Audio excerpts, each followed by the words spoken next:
Hello YouTube, this is Shirley426 and this is the review of the 1:72 scale HG Bunyip Boomerang.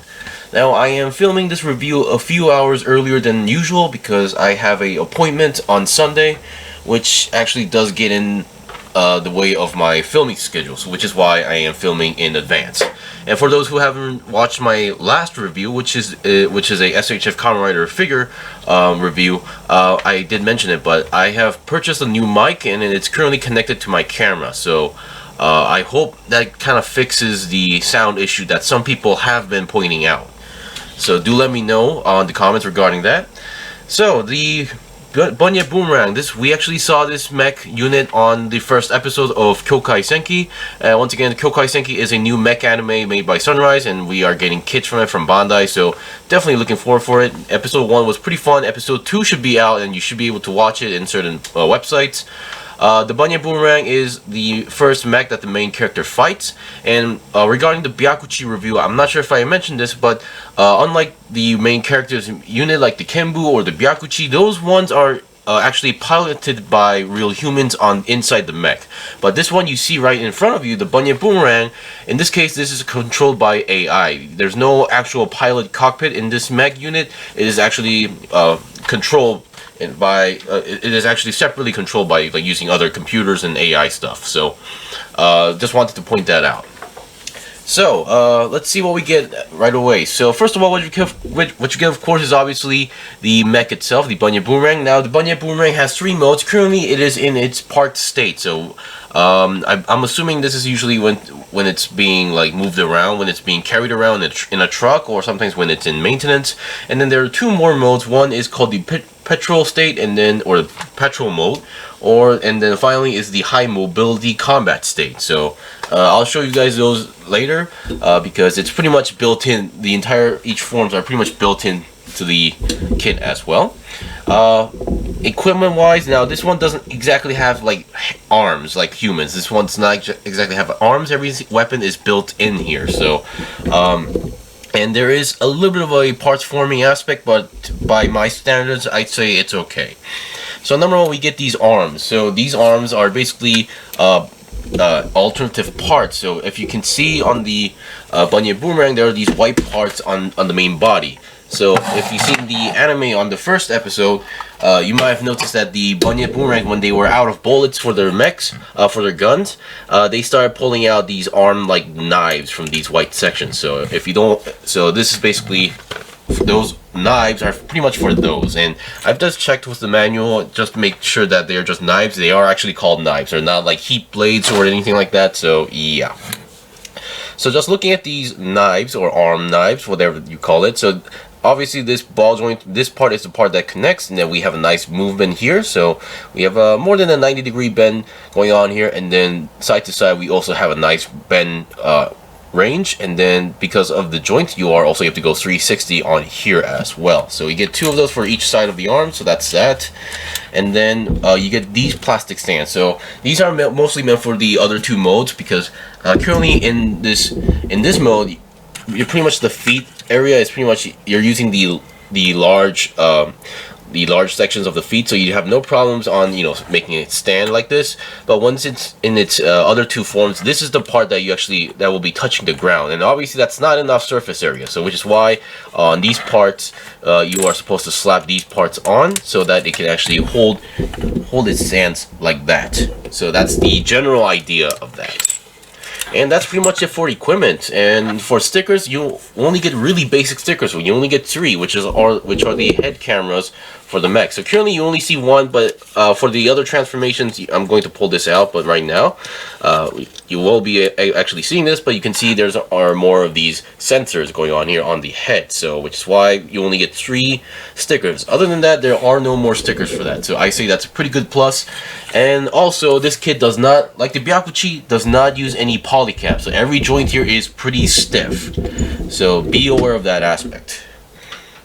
Alright, so before we go with the articulation checking, here is next to, on its park state, here is its you know, size comparison with a typical 1:144 scale HG kit. So from the Gunpla line. As you can see, currently in this mode, obviously it's all compact, so it is height-wise, it is going to be slightly smaller or than in standard humanoid type Gunpla kit. But still, keep in mind, this thing can go very tall, and these are different scales. So if it were to be the same scale, then this would be much more smaller. Alright, so in this form, there's not much to show. Number one, here are the guns, or in this case, in the manual, they call it machine cannons. So this can be folded up inside like that to be stored in there.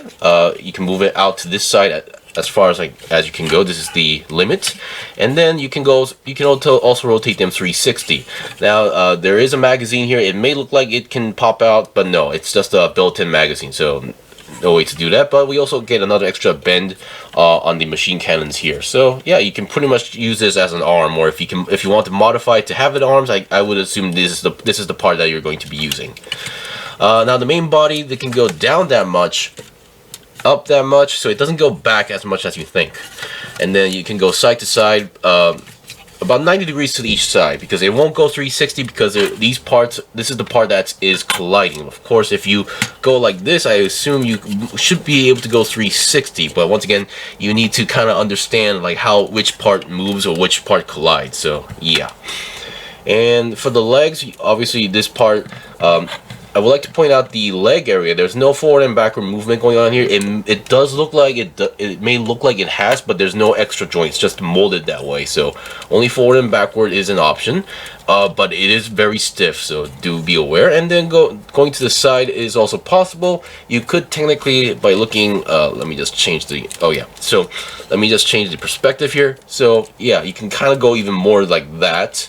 And then we do get a nice decent side swivel, but it is extremely stiff. So once again, I don't think you need to be like, you know, swiveling this area that often. And yeah, if you don't balance it properly, that does happen.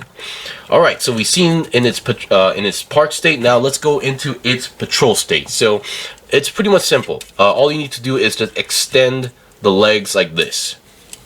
Extend the legs like this, and once again, because of the overall balance issue, this is the part that you need to slap on. So these are connected, these clear parts. There's obviously some clear plastic, and then there's these two pegs, and you know what to do. And this is its patrol state. So this is like looking at the patrol state in general. Now obviously I can make it look more cleaner, I can extend the legs a little bit more, but once again, just looking at its basic patrol state, this is how it becomes. And comparing that to once again the same kit, now it's actually around the same height ish. So yeah. So in this state, obviously we can move the lower leg like this, so it can go that much to the back, and then forward as far as it goes like that. And then once again, we do have a extra articulation on the feet area, so you can rotate them 360. Now these are not ball joints, these are all pegs and joints, no polycaps. And then we get a very nice pivot going on here. I was kind of surprised to see a pivot here, but yeah, definitely loving that extra detail and pivot going on here. Now once again, balancing this kit might be a little bit tricky, but once again, if you get the hang of it, there should be no problem as well. So yeah.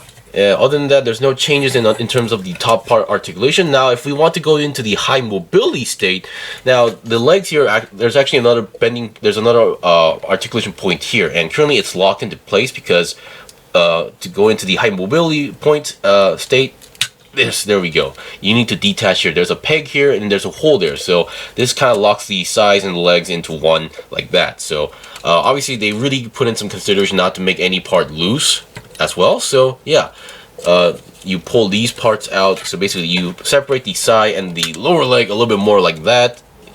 Now it gets even taller.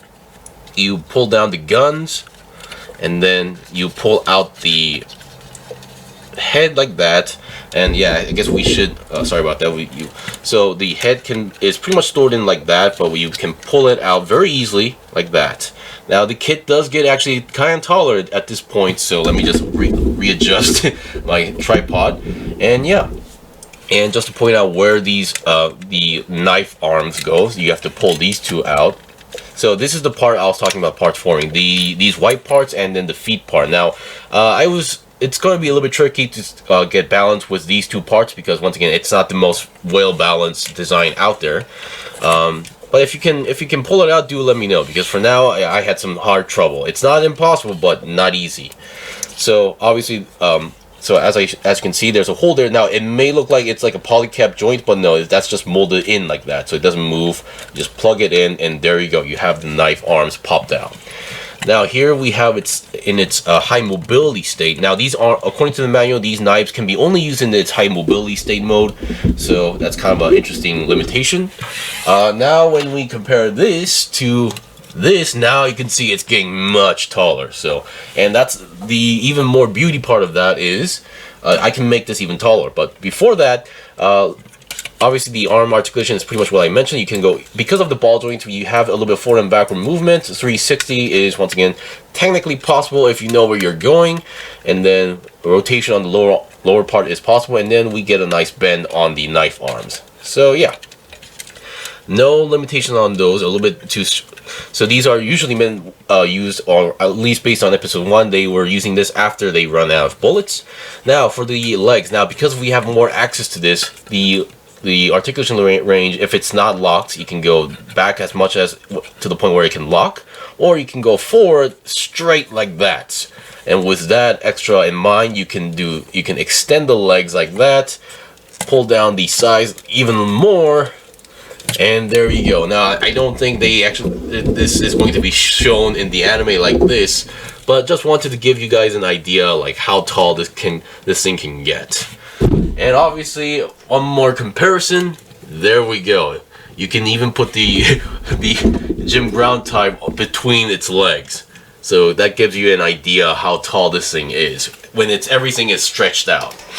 Now, the main reason why this is like you can stretch the legs out is because these things can actually jump around. I believe that was actually seen in the first episode as well. So these things do have capable of jumping. So according to the manual, these units are high. They have really they're high in agility. They can jump well. They can move fast, but they lack in terms of firepower. So that's one limitation that this unit has. So yeah, and just to point out, there is an action-based connector there, but after trying a few times, this is not the best connection. I actually had really hard time struggling to connect a peg inside there. It doesn't really go in that well.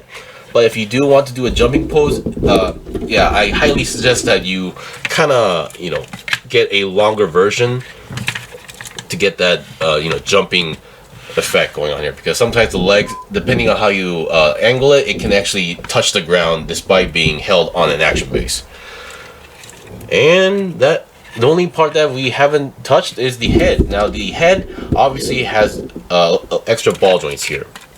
And let me just pull it out, because right now my tripod is actually in a very high position. So let me just make it go down a little bit. And finally, the head is pretty simple. As I mentioned, the purple sections are all stickers. They're easy to apply. Now the neck joint, the connection here is also a ball joint, and then the end joint to the head is a ball joint. So the head can go, or the neck can go as far as high like this, and then the head can go look up that much. Going down should be no problem like that, and then 360 should be, or I would not recommend, because once again, it is a ball joint, but there are certain areas that are blocking the way. So you're going to do it in a very specific angle. But once again, because of the other end joint is a ball joint, you can actually move the neck together with the kit, or with the head. So that's a pretty good bonus if you ask me. And that's pretty much it for the review. So once again, I say among the Kyokai Senki mechs, this is definitely looking realistic. It only has 2 legs, very huge legs. There's no actual arms, but every weapon here is built in with the guns and knives. And this is controlled, not through a pilot in the cockpit, but rather controlled by AI. So I believe there's no cockpit seat in this mech in general. So yeah. So if you have a friend who's really into the realistic mech designs, I highly suggest him to try this out. And it's pretty fun. And there's no polycaps, so in the long run, this will last pretty well. Because polycaps, they're basically rubber parts, and they will kind of rip in the long future. Anyway, that's pretty much it for the review. This was the review of the HG 1/272 scale Bunyip Boomerang. Really fun kit, interesting structure, and it can go really tall, and it's one of those kits that can do a very natural jumping pose and even a kick pose if you want to do so. Anyway, hopefully this review was helpful. If you guys got any questions or requests, leave them a comment below. I still have more stuff to buy and build and make reviews out, so please stay tuned. Until then, see you guys next time!